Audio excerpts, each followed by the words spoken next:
Ya, kembali bersama iTalk dan kita masih membahas tentang kekerasan seksual LGBT dan anak kita. Saya masih bersama dengan Erlinda dan tadi kita sudah bahas betapa masif, betapa sangat sistematis yang dilakukan oleh mereka yang mengkampanyekan LGBT, sementara Anda melihat pencegahan lemah dan boleh dibilang termasuk penegakan hukumnya juga sangat lemah. Ya, masih ini sangat apa lemah. optimisme yang bisa Anda petik dari situ?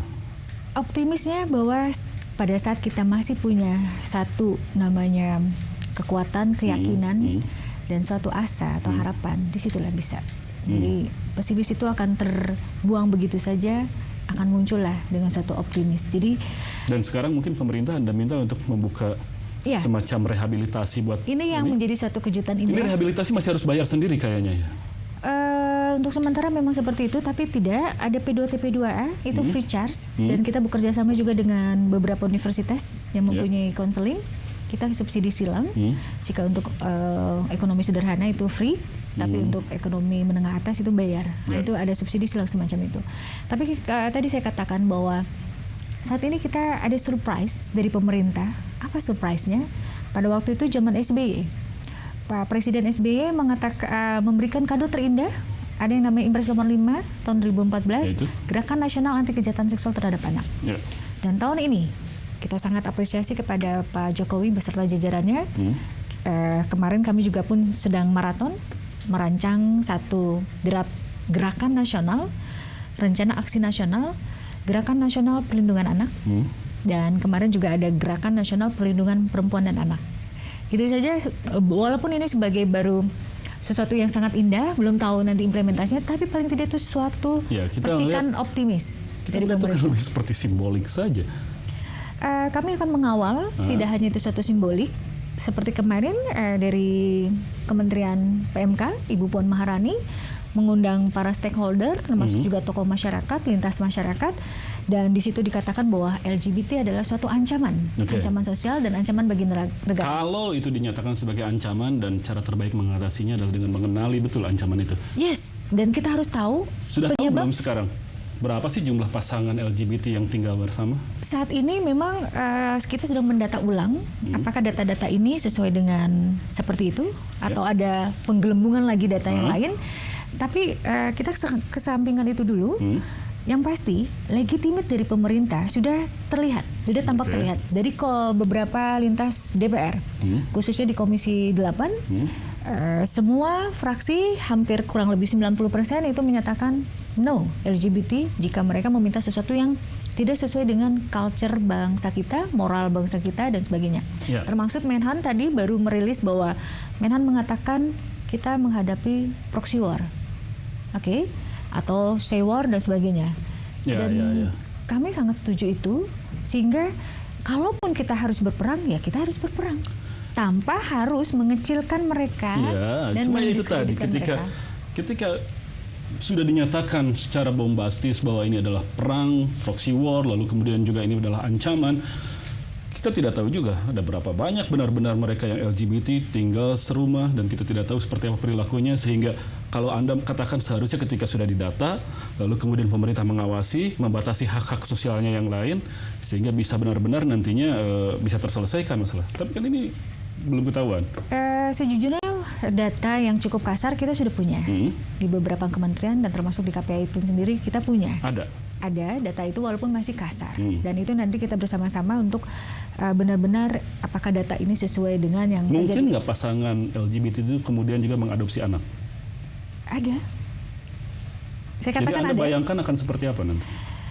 Itu sudah diatur dalam Permensos, dikatakan bahwa boleh mengadopsi anak jika dengan pasangan tadi tidak sejenis, heteroseksual.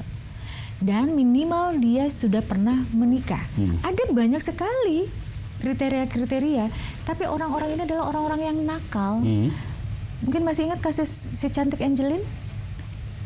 Ibu angkatnya itu tidak mengangkat Angelin dengan sesuai prosedur pengangkatan atau adopsi anak. Apalagi orang-orang LGBT tersebut. Ini yang juga harus menjadi... Tidak hanya adopsi, mungkin betul anak mereka yang kemudian dibawa sama orang tuanya yang berubah preferensi seksualnya. Dan Beberapa hari yang lalu saya bertemu dengan seorang psikolog, dia pun juga seorang komedian dan sebagainya ya, bahwa fenomena LGBT ini ya tidak bisa kita katakan sesuatu yang biasa. Kita harus di otak kita harus kita setel frekuensinya bahwa ini adalah suatu ancaman. Iya. Karena bisa juga kan mereka kalau pasangan LGBT donor sperma lalu atau kemudian juga sewa rahim untuk bayi tabung sehingga mereka kemudian juga benar-benar. Tapi itu kan akan menjadi lifestyle kita bangsa Indonesia. Apakah kita memang mau seperti itu? Teknologi memungkinkan seperti itu dan biasanya akan sulit sekali untuk memutar baliknya. Iya. Tapi teknologi akan terpatahkan apabila kita mempunyai budaya yang kuat. Kita mempunyai suatu. Nah, problemnya memang di situ kan?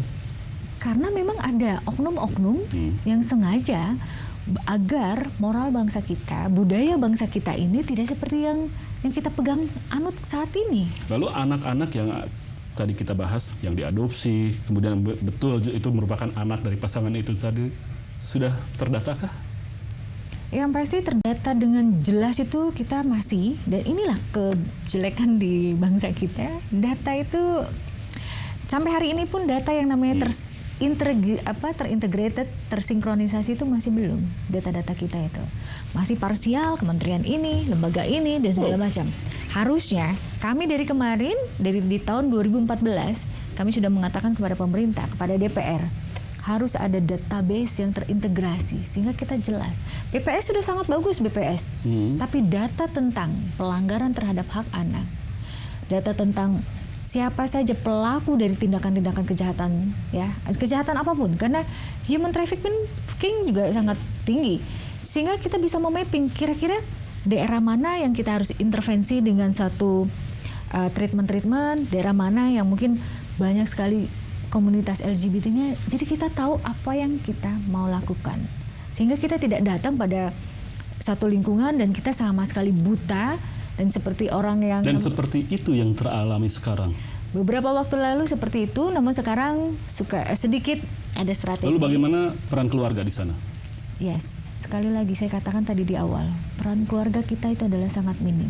Mereka masih menggunakan yang namanya pola asuh zaman baheula, orang bilang, ya orang Prancis bilang zaman baheula gitu kan. Tapi zaman baheula nggak ada ancaman seperti begini. Yes, karena media coba, kita hanya ada TVRI, belum ada iNews, oke? Ya kan, belum ada yang namanya media sosial, belum ada lagi gadget-gadget mahal. Kita benar-benar hanya mendapatkan ilmu yang bermanfaat dari guru kita atau dari orang tua, hanya itu. Dan perilaku kekerasan seksual, homoseks atau heteroseks juga terjadi di lingkungan keluarga. Iya, kita tahu kalau kita lihat sejarah bahwa yang menularkan HIV/AIDS itu kan dari kalangan orang-orang yang homoseksual. Kita tahu sejarahnya semacam itu awalnya, yang pada akhirnya menular kepada semua yang melakukan seks bebas tadi. Nah, artinya apa? Kalau di sini saya katakan oke, semua orang mengatakan atas nama agama dan itu diperangin oleh orang-orang LGBT tersebut. Tapi saya katakan atas nama cinta dan kasih. Apakah kita katakan pedofilia harusnya mendapatkan hak yang sama dong seperti LGBT? Karena dia mencintai anak sekali. Jadi kalau Anda katakan bahwa ini dasarnya adalah hak asasi, kebebasan memilih preferensi seksual, mestinya jangan cuma LGBT. Iya dong, pedofilia juga harusnya. Atau termasuk juga mohon maaf teman-teman kita yang di Kalijodo, yang di Doli, harusnya juga mereka sama. Atau kenapa hubungan mereka? Sedara, ya. Atau ya, banyak sekali alternatif. Tapi akhirnya kan itu semua tidak dilakukan. Wow.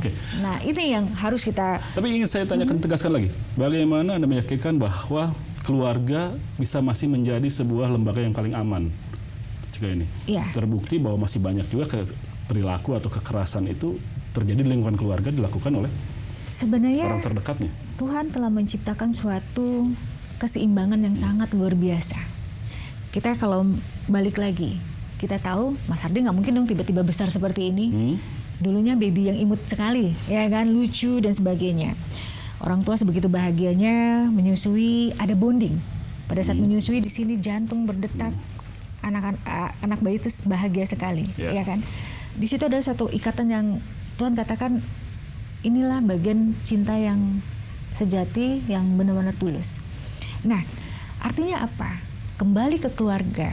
Seburuk apapun anak kita, mohon maaf, orang-orang yang sudah mungkin seks bebas, LGBT dan sebagainya, termasuk juga dia mungkin seorang gembong teroris sekalipun, pada saat dia dirangkul oleh keluarga dan sang Tapi orang kan itu orang tua yang ideal yang Anda gambarkan dan banyak juga orang tua yang tidak berperan sebagaimana mestinya. Peran dari elemen masyarakat itu harus punya kewajiban untuk memberikan pemahaman, keterampilan kepada orang tua yang tidak mempunyai tadi keterampilan bagaimana punya komunikasi yang hangat kepada anak. Contoh misalnya kalau misalnya Mas Hardi anak saya, setiap ketemu saya pasti seperti radio yang udah bodol gitu ya, cucut seperti itu. Pagi-pagi dibangunin, kamu tuh ya, anak nggak nyaman.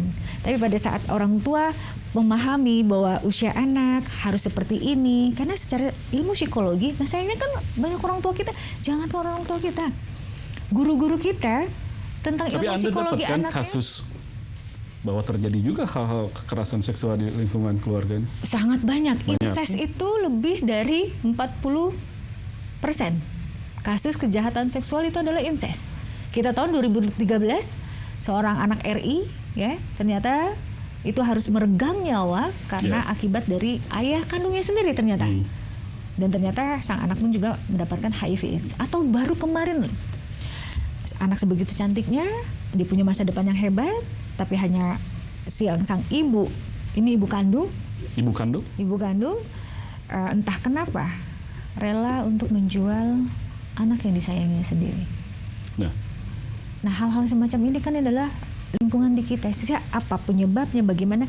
Ini semua kan kita tidak bisa tinggal diam dan tidak hanya kita menggantungkan pada pemerintah, tapi semua profesionalisme, media, termasuk jadi keluarga belum tentu bisa menjadi benteng yang kuat, apalagi dihantam oleh gelombang informasi dari sosial media yang langsung ke tangan si anak.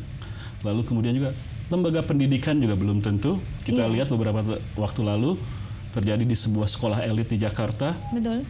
Oleh karena itu, gerakan nasional, ya, rencana aksi nasional, gerakan nasional perlindungan anak ini nanti secara utuh. Karena tidak terparsial. Ini dari siapa yang memimpin itu? Yang memimpin itu langsung adalah presiden. Seperti Nawacita, di situ ada yang namanya revolusi mental. Terus penegakan hukumnya akan seperti apa yang harusnya? Nah, pada saat kelemahan penegakan hukum ada di mana? Nah, kelemahan penegakan hukum akibat dari SDM yang kurang. Di kepolisian maksud Anda? Iya. Tidak hanya di kepolisian, di kejaksaan dan kehakiman tentang apa itu perlindungan anak, pembunuhan hak anak, dan bagaimana kasus-kasus seperti ini kan begitu diolah, diatur, ada perdamaian, selesai. Iya, ini beberapa oknum banyak sekali menyatakan jika terjadi damai, kesepakatan, mufakat antara pelaku dan korban, khususnya kejahatan seksual ya, yang saya garis bawahi adalah kejahatan seksual. Banyak kasus langsung SP3 ataupun tidak dilanjutkan atau ya sudah, apalagi tidak terdengar di media, sudah selesai. Tapi kami katakan pada kasus HJ kemarin rumor ataupun ada isu yang menyatakan bahwa telah terjadi kesepakatan, kami diminta komentar, kami katakan kalaupun terjadi kesepakatan karena ini bukan delik aduan dan ini terjadi pada anak. Artinya orang-orang seperti Anda dan kemudian juga teman-teman yang lain yang concern dalam soal ini untuk menyerukan terus hal-hal yang kita harus selalu ini, semangat menyebarkan melawan informasi. Gaya hidup yang ditawarkan oleh kalangan LGBT dengan gaya hidup yang nggak kalah coolnya. Jadi juga. kami katakan bahwa jika telah mendengarkan sesuatu pada diri saya atau pada diri teman-teman saya, katakan lagi itu pada 5 orang selain kamu. Ada hotline kalau pasti ada. Kalau misalnya saya punya teman nih lagi ada masalah, kayaknya dia udah mulai agak-agak ngonde gitu, saya bisa ngadu ke siapa misalnya? Kita bekerja sama dengan Kementerian Sosial, kita bekerja sama dengan P2TP2A, ada juga KPAI, tapi KPAI tidak menerima konseling, ya. Tapi dari tadi mitra-mitra kita, termasuk juga Kementerian Pemberdayaan Perempuan. Artinya kalau lapor ke KPAI itu akan disalurkan atau akan diteruskan kepada siapa yang seharusnya menangani soal itu. Dan ini harusnya ada pada lini kecil di tingkat RT RW. Jadi harus ada relawan yang peduli pada keluarga, relawan yang peduli pada anak. Gitu. Jadi Anda meyakini bahwa harapan itu masih ada? Harus ada, karena dan harus ini kita pelihara terus? Harus. Dan kita katakan jika kita cinta Indonesia, cintailah diri kita, cintailah orang-orang yang di sekeliling kita, menyelamatkan anak akan menyelamatkan bangsa ini. Selamat berjuang, amin. Erlinda. Mohon dukungannya. Mudah-mudahan semuanya menjadi baik-baik saja. Thank you. Dan pemirsa, demikian tadi perbincangan dengan Erlinda dari Komisi Perlindungan Anak Indonesia. Satu hal, saya ingin mengutip sebuah pernyataan dari seorang cendekiawan yang mengatakan bahwa anak-anak mungkin tidak pandai mendengarkan orang tua mereka, tapi mereka cenderung tidak pernah gagal dalam menirunya. Itu kata James Baldwin, seorang penulis novel. Saya Hardy Hermawan. Sampai jumpa. Wow.